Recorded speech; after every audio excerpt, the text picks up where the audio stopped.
Hello, everybody. Welcome. Thank you so much for joining us today. My name is Kalia Garrido, and I'm the founder of Healthy Women Leaders. Healthy Women Leaders, if you don't know us already, we are a small but tightly niched collective of women in leadership who choose to unapologetically focus on our health to develop our personal power. And our mission is to create space that will highlight the people and ideas that champion healthy living and radical self-care as a critical means to thriving in this crazy world.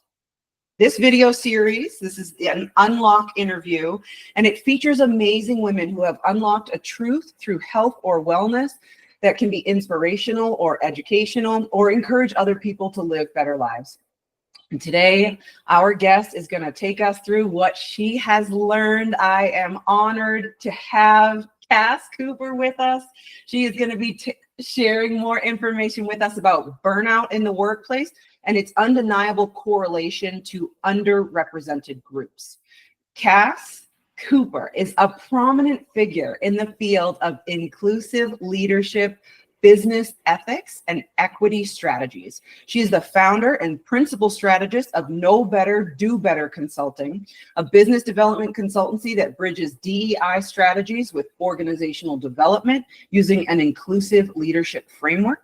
She's also a columnist for inclusive leadership at the Channel Company and has previously served as their DEI community leader. With a master's of human relations in inclusive leadership from the University of Oklahoma, Cass brings a wealth of experience in fostering inclusive cultures and eliminating bias within institutional structures. I want you to do this for us. We need you now. It's so funny hearing that read back, right? Because you're like, oh my gosh, that really, yeah, I do all of that. But I'm like, this is exactly what we need. Like right now, if I could just make a sentence that would probably help a lot of the huge instructional and like really concerning issues that we have, perhaps that's it. Yeah. I really wholeheartedly believe that. I think that part of the problem that we face is we tend to individualize some of the challenges, not some, but most of the challenges we have with equity. And it's very clear, especially in 2025, at the point that we're recording this, it's very clear that it is an institutional problem. It is not a, equity is not a one size fits all, person to person, individual to individual challenge. It's institutional structures that have inclusive versus exclusive cultures create more problems for everyone. And that's why I love your company name so much, like Know Better, Do Better. And this is it, because knowing about it is the first thing. And a lot of people are just completely unaware this is how everything always was and how it will be. And that's not the case. And I think the biggest thing for me when I was picking the name for the company was it really is by design that we don't know these things. We are taught to exclude and to not look at and to not research. And we'll get into that a little bit more later, but we're encouraged to not know, so we will always do the same. But I truly believe the more we know, the better we can do and the better we can function. So that's Know Better, Do Better. I love it. Okay. All right. Well, let's start with talking about workplace burnout. And we know that this burnout at large will disproportionately affect underrepresented groups. Can you tell us a little bit more about that? Maybe what are some of the unique challenges that are faced when you think about it from that paradigm? So I want to take us on two spaces. One, let's just ground ourselves in what burnout is, right? So it's a state of emotional, physical, mental exhaustion, but it's compounded by prolonged or excessive stress. And that's the part that is really important to understand. It's not just being physically and mentally tired. It's having that sense of having that for a long time. It's prolonged. So it could be weeks, it could be months. And that's what burnout truly is. So sometimes we go through these spurts where maybe we have a big project and we've got to we're tired because and then we can put it to bed, but that stress has gone away because we completed the thing that was causing us that mental or emotional or physical exhaustion. And so it's not uncommon for those of us who are living in targeted groups to have excessive stress for long periods of time Yeah. due to race, due to gender, due to lack of inclusion overall, right?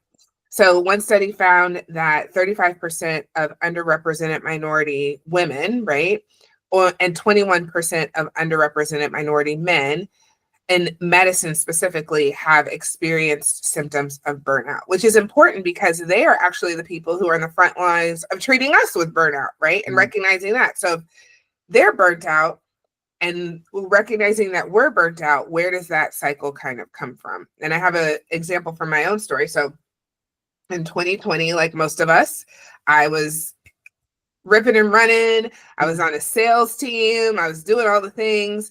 I was leading an ERG for my company, and the world shut down as it did in 2020, and I didn't even realize how burnt out I was, not just because of the stress I had from my job, but because of the racialized stress that I was experiencing, and having time to sit down and to kind of be forced to examine what was going on in my world really just opened up the idea of what is this stress and why is this stress impacting me in a different way than at the time my husband or my friends who were not Black identified, and so on and so forth.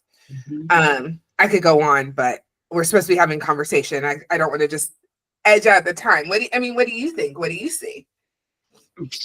I mean, I don't have your same experience, but this is, I mean, it makes sense. We push ourselves, like as women, absolutely shared experience there.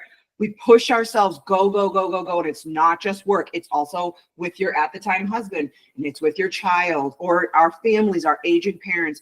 And we go so hard until we have a moment to rest. Sometimes you can just keep pushing yourself until you have that moment. In this case, it was the COVID lockdown, and you find yourself with more time to like sort of think about what is happening. Why do I feel like this? This is the beginning of the introspection process, which helps to sort of push us through that. It's like getting to that bottom level where you're like, why do I feel like this? And then how can I feel better? And so that's the next question that I have for you, which was, you mentioned your workplace was an issue for you there. What do you see when you work with groups or you find a workplace that's doing better, that's knowing better and doing better with inclusion? How does that affect the prevalence of burnout for them? Yeah. So, I mean, the simplest answer is increased inclusion reduces stress for employees overall, right? When we have a space where we feel like we belong and we're supported culturally, it mitigates those stressors and it provides space for people to do their jobs well. I'm reading right now a 2023 study from Clemson, and it suggests that not just the support itself, but the perceived support can mitigate burnout. So the idea that if I need help and support, there's some place for me to go is very powerful. It's not just about having all the solutions. And I think really a lot of organizations think, I don't want to do anything because I don't have all the answers.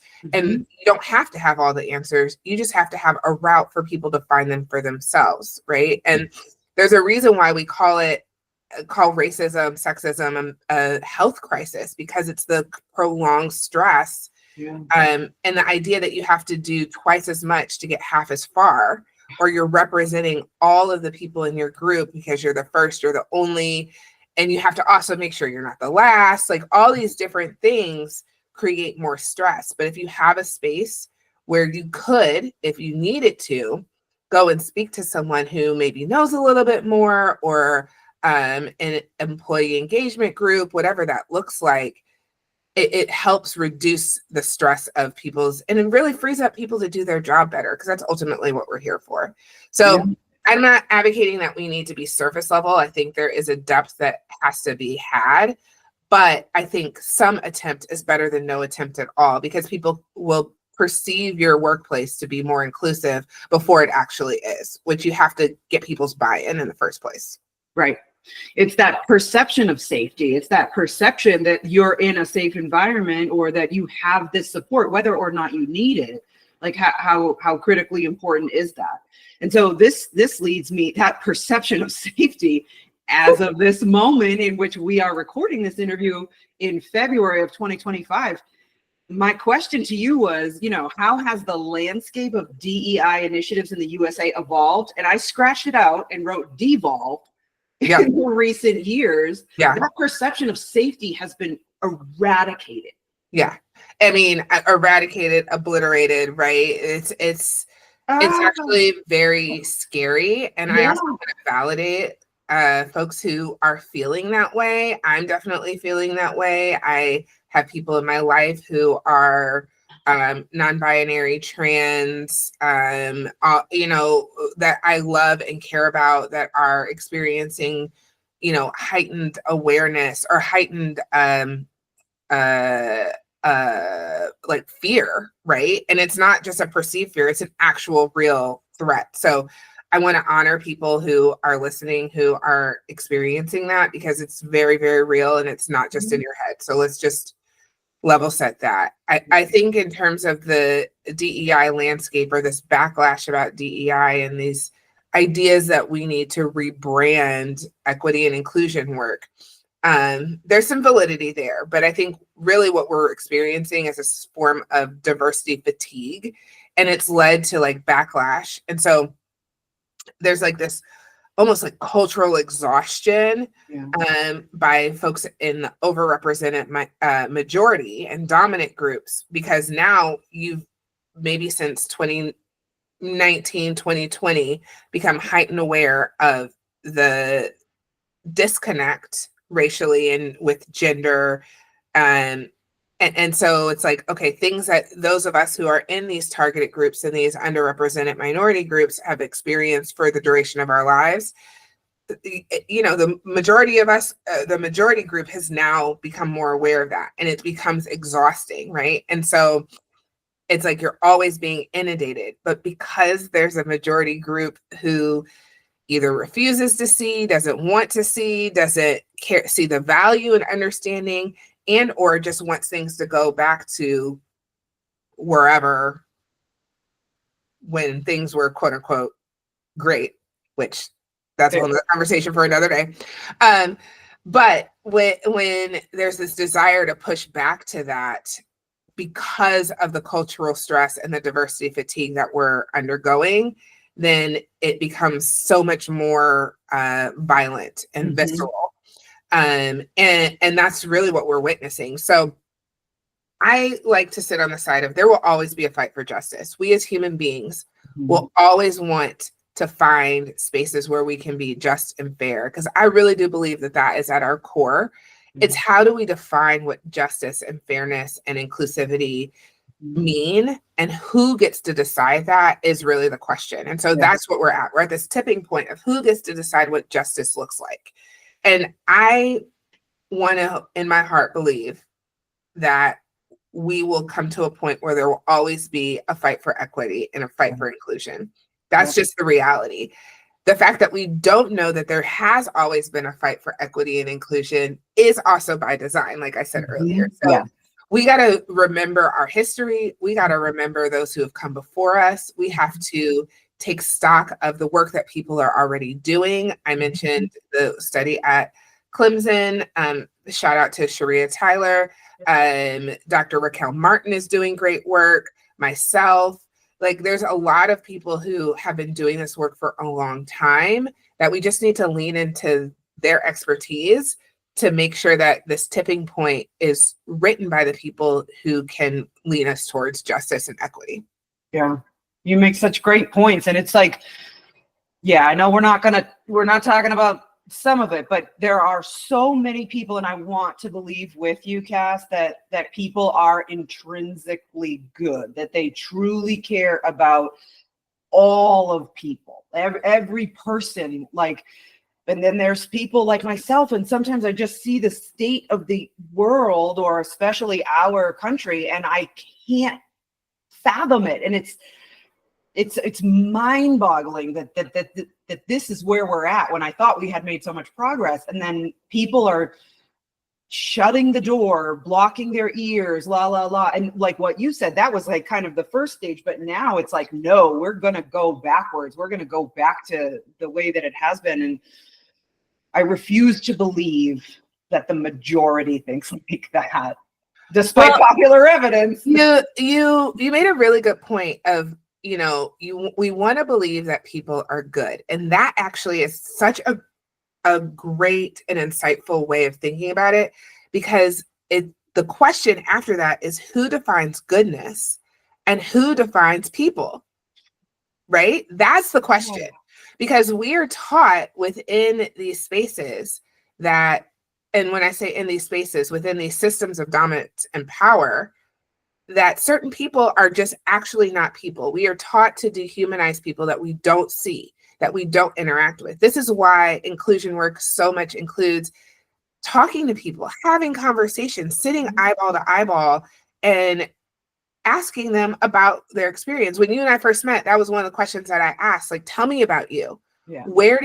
How did you end up in the seat that you're in? And not in oh, this is my education. All those things are important, but they're not really what makes you human. And so how can we have more of those conversations and less of the dehumanizing and othering? Because once I recognize that the landscape of people is so vast and their experiences are so different within just even gender identity, within racial identity, then it makes it harder to not understand who they are, right? And to not see them as good. Just because you're different doesn't mean you're bad. You're just different. Yeah. And we're not taught that. And I thought that we were all taught that in kindergarten, but I was a kid who went to social justice camp and not basketball camp. So that is my bias, right? And so I think now we're in a place where it's become very clear that we are not all taught that. And so we have a responsibility to find out how we can know better. And in order to do that, we have to sit with people and we have to make a commitment to doing better. Yeah. Okay. So when we take it to a different position, sure, let's discuss the intersection of burnout and then the glass cliff phenomenon. And I know that this, and maybe you'll want to start with like the, kind of the definition of it, or. Absolutely. So we all are familiar with the glass ceiling, right? Like what is that quote? Careful, look around, there's glass all over the floor. A woman is a leader now, right? So this idea that you ascend and there's this barrier and then you hit this cliff and there's glass shatter, or this ceiling and there's glass shatter. Now, the other part of that is a glass cliff, which was coined in like the early 2000s. And this idea that usually it's women, usually minority groups, sometimes a minority woman is put in like over a department or over a company. And usually it's in times of crisis. So it's like, okay, we're losing money. A good example is Yahoo a few years ago, right? We're losing money. We're losing market share. We're going to put this Black woman in this leadership role. I think in the case of Yahoo, it's actually a white woman. We're going to put this white woman in a leadership role so they can, fix the things because they're great. Look at us. We did this great thing. And the reality is the organization was failing. So like to the point of now they are going to be fired. And so two things happen when we do this, right? They failed. And so we were able to like say, oh, well, that's why we need member of the dominant group to fix their mistake. Thus reinscribing the overrepresentation that you were once trying to fix. Right. And then the person who ends up in that role is working so hard to maintain their space because, again, they're the first, they're the only, they want to make sure they're not the last. And so then that leads to their burnout and creating more high stress environment, not just for themselves, but potentially the organization. So it's a really interesting juxtaposition of burnout and this glass cliff idea, because we're going to put people in a position, which is great. We want more women CEOs. We want more department heads that are people of color. We want more trans and non-binary representation. But if you put them in a place where the organization is already failing, you're not setting them up for success. You're undervaluing actually their expertise and expecting, or overvaluing their expertise and expecting them to fix a problem that maybe nobody would be able to fix, right? Do we really think Yahoo was at the point where they were going to come back? Probably not, because they're decent happened at the ascent of Google. So here we are. I think one thing I also want to talk about is this pet to threat idea too that I've been researching. And this idea that we're going, like, this Black person, it's usually a Black woman, and they come into an organization and they're so excited. We're excited, our first Black CEO. And they're doing all these things, and they're, making great strides for the company and the organization. And then they start getting under the hood of the car and really looking and saying, okay, well, why aren't we hiring more Black women? Why am I the only one in the room? What does this look like for maternity leave and women's reproductive health? And so now we're asking more organizational questions. We're pulling back the layers. And now it's like, oh, you're doing too much. Now you're a threat to the organization. You're a threat to the status quo. And when at one time you were this great, hope for the organization because of your diversity or because of your ethnic background, and now you're a threat to everything that we hold dear. So that's another interesting one that goes along with it. But I'm so interested on, like, because those ultimately both lead to the same thing, which is high stress environments. Yeah. Less inclusive. Right. And then you get to these, the people that are taking on these roles, they're burning out. And then what do we do when we need to protect ourselves from these mass levels of burnout is that we drop out, right? And we see that women are not represented at the top leadership levels in this country. When you look at Fortune 500 companies, there's 10%, and it's the most we've ever had of women, not even mentioning women of color, just women that have a role there. And then to be able to protect yourself in a time like that, you're likely to say, I can't do this anymore. We have our families that are, we're not going to, what are you going to just drive yourself into the ground? You're going to protect number one, like along the way. And it compounds the problem of not having women at appropriate levels in leadership in this country. And I think it's disproportionate expectations also, because I think women, especially in the, like, I would say mid to late 40s, mid 50s range, who are at the apex of their careers, like really doing great, amazing work. Well, now you're not just the caretaker, potentially, if you have children, you're caretaker for your younger children. A lot of us are also the caretaker for our older parents. And so trying to, like, merge all of those responsibilities and still grow your career and lead a team or an organization, it's a lot.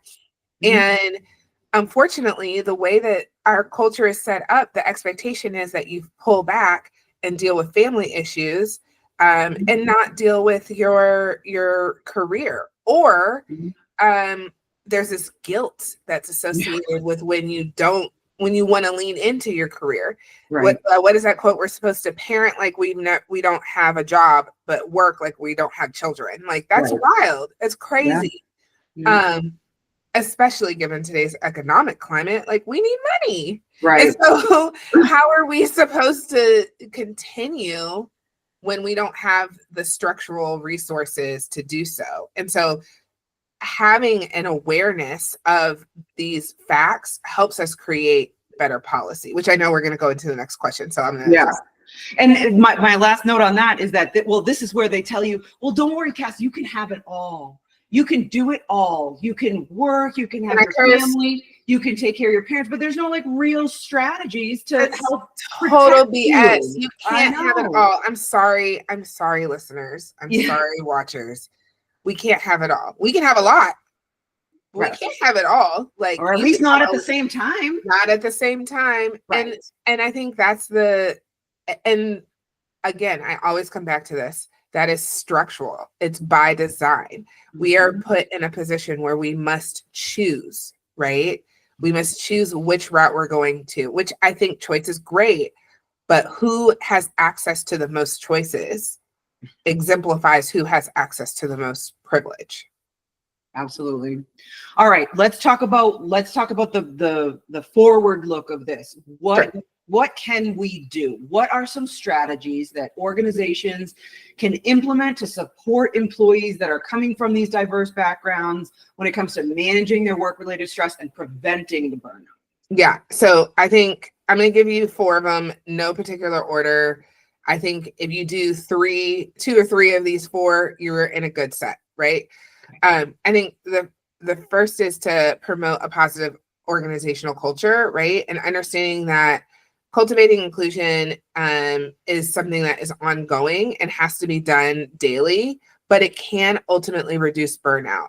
People, again, when they even just perceive that they have a space where they are cared about, even taking a few moments to say, how are you really? What's going on? Or, you know what?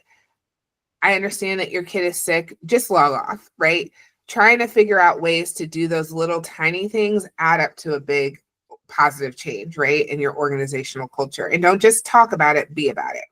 Number two, provide access to resources. So again, you don't have to have all the answers as an employer, but you do need to have a place where you can point people and then also follow up with them. Like if you're an HR business partner, for example, and someone asks you, hey, what's our employee benefits according to maternity leave? Like technically you're not supposed to like ask and like you can just point them in the right direction, but just say, did you get the information that you needed? Right? You don't want to ask a whole bunch of detailed questions because you don't want to open yourself up to risk. But hey, just close the loop, because that in and of itself shows that you care about them getting the resources that are provided for them. I think offering professional development opportunities that maybe are a little less traditional is also helpful. We can get a lot of wellness perks, which I think are great. Like for instance, I was able to get an Apple Watch through an employer. Like that's a great little perk. And it helps me to manage things like for myself and my self-care. But sometimes it's also like, you know, getting a gift card that's not for a specific place that I can use anywhere, because maybe my issue and challenge is more family related and I need to send groceries to someone across town and I don't have time to go pick them up and whatever. But if you give me a grocery gift card, that helps save me time, money, and energy. So like thinking a little bit outside of the box as far as those resources, but then the development opportunities come in with like growth opportunities. Do I have a space where I can grow in this organization? Are you fostering, you know, association memberships, stuff like that? And then lastly, and this is actually probably the most important, is remember that employees don't work in a vacuum of your organization. They live lives outside of work, and we are all impacted by the world at large, right? And right now, especially, it is so hard to pay attention to what's going on in the four walls of our offices because there's so much information being inundated to us on a constant and consistent basis, which can lead to exhaustion and fatigue, and then that leads to more burnout, right? So make sure that we're not pretending like there's not a world raging around us. I don't want us to concentrate too much on it, but it's still there, and have to have a way to acknowledge both. Right. Be whole people. We're all whole people. In the beginning of my career, I tried to be this like work fembot that like didn't ever have the rest of this like life around myself. And I'm almost embarrassed by that now for how inauthentic that was too. And what did it show to the rest of my team too, you know? And we learn and grow. And I think especially now, like the lines between public and private are so blurred right now with the way that the current administration is rolling. And we just gotta, you know, private industry is not private industry. Government is not government. Like it's all enmeshed. And so we gotta be paying close attention to it. And our employees and the people that we lead are already impacted by it. So we can't ignore it. Like it doesn't exist in a vacuum independent by itself. They're all interspidered and intertwined. Yep, absolutely. And creating that space for that human to be able to say what they're going through. Yes, absolutely. Oh, okay. So those are fantastic, actionable things, strategies that organizations can do. Do you have similar advice or recommendations when it comes to what allies can do to support their colleagues who may be going through this level of discrimination or burnout? Yeah, I definitely would continue to advocate for inclusive policies. Write it down. I often say what's known should be understood and what's understood should be documented.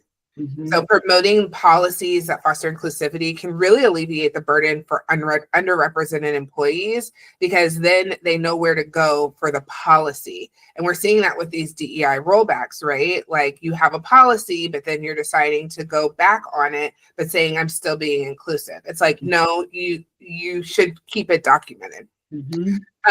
Provide support for people without expecting them to do the emotional labor, right? Do your own work. As an advocate, as an ally, it's your responsibility to educate yourself in a way that doesn't require the person in the targeted minority to do the labor for you emotionally, right? You're going to have things that come up about the privileges that come. Again, it goes back to that diversity fatigue where, some people are just very, do we have to talk about this again? Well, some of us are living it every single day. So yes, but that fatigue is your responsibility to own and to figure out a space to put, not mine as someone you're trying to advocate for, right?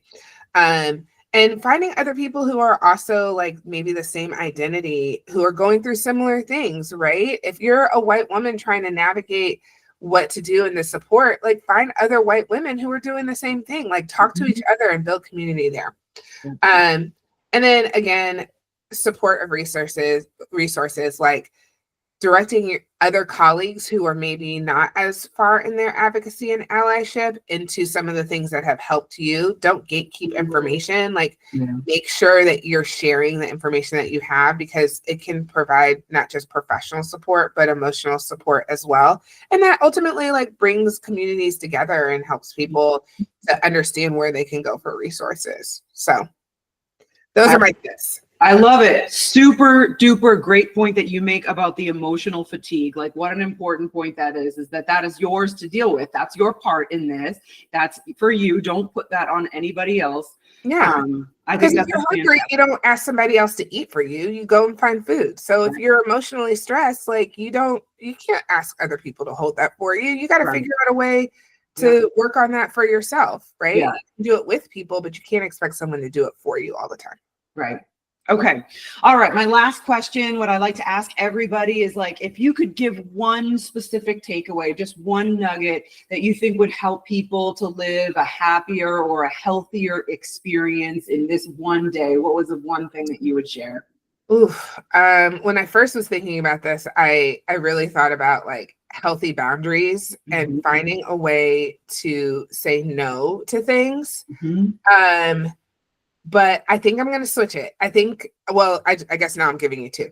So I really hope in this day and age that people continue to understand that we are in a legacy of justice fighters who are each finding our own lane to organize within. My lane is organizational development and business ethics. And I will talk about this forever and ever and ever. And I hope that whoever sees, reads, or listens to this can get some good gems from it and implement them, right? But my lane doesn't have to be your lane. And your lane isn't going to be my lane. And that's okay, as long as we know that we're in a legacy that is looking for equity together. Yeah, I love it. Thank you so much. Don't ever stop talking about it, honey. Oh my gosh, thank you. We need your voice, man. Wow. I appreciate you. Thank you, my friend, for having me. I really would love to stay engaged with folks in any kind of way. Find me on LinkedIn. My website is iamcasscooper.com. You can book me for workshops and keynotes, one-on-one leadership coaching. I have an ebook that's coming out shortly. So I would love to just stay connected in any way, and any time that I can give value to someone and help them think a little bit differently about their experience, to me is awesome. It's a joy. Amazing. Thank you for bringing that joy to us today. And if anybody is looking for more information, of course, for Healthy Women Leaders, you can find us at healthywomenleaders.com. Cass, again, huge outpouring of gratitude for you, for being here, for sharing your voice and your perspective. It is so important. Do not stop. We need more. Thank you. I hope to. I'll be here. All right. I am CassCooper.com. iamcasscooper.com. Come find me. Holler at me. Can't say you can't remember that one. That's a good one.